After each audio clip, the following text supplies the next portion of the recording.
So this is just a quick video on how to use the free Lite version of our automated sheet and on how its automation works.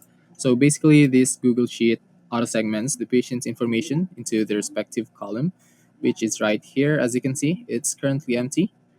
And yeah, how does this work? You just need to have this one, which is also included in the free Google Sheet.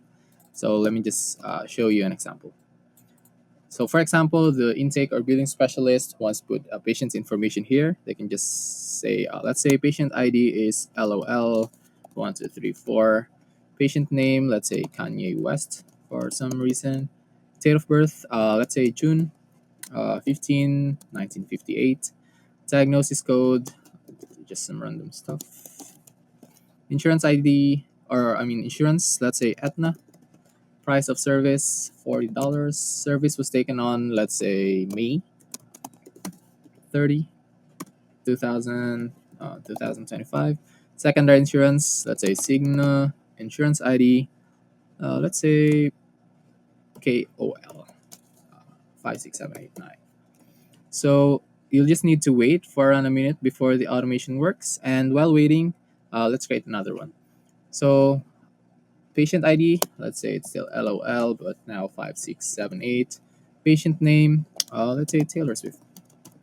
So for example, there's no date of birth, or you didn't get the date of birth, or the specialist didn't get the date of birth. They can just put blank here or just stay as it is.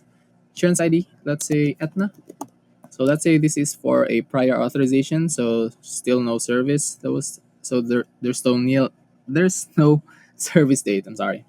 So secondary insurance, let's say the patient don't have one. Insurance ID for Aetna, let's say GHL 908956.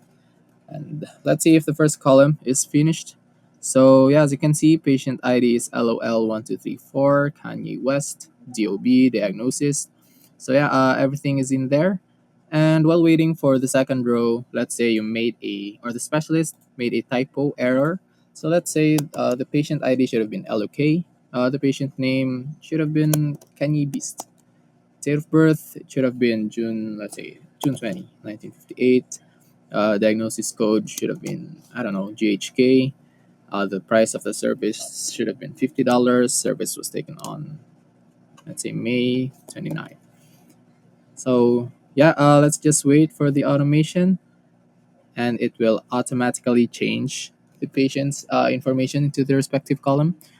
So by the way, as you can see here, the second row now has the patient's information, which is LOL5678.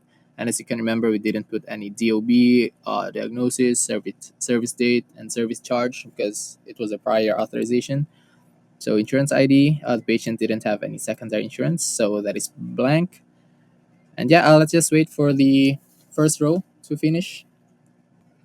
So yeah, now you can see it automatically changes. So now it's LOK. The patient name is now Kanye Beast. Date of birth is now June 20 and stuff like that. And yeah, hope you like the automated sheet. I'll just put the link to it below so that you can avail it. And if you have any questions, just comment down below and kindly share it to any practice or any healthcare agency that you think will like it or you think they can make use of it. And yeah, have a great day and bye for now.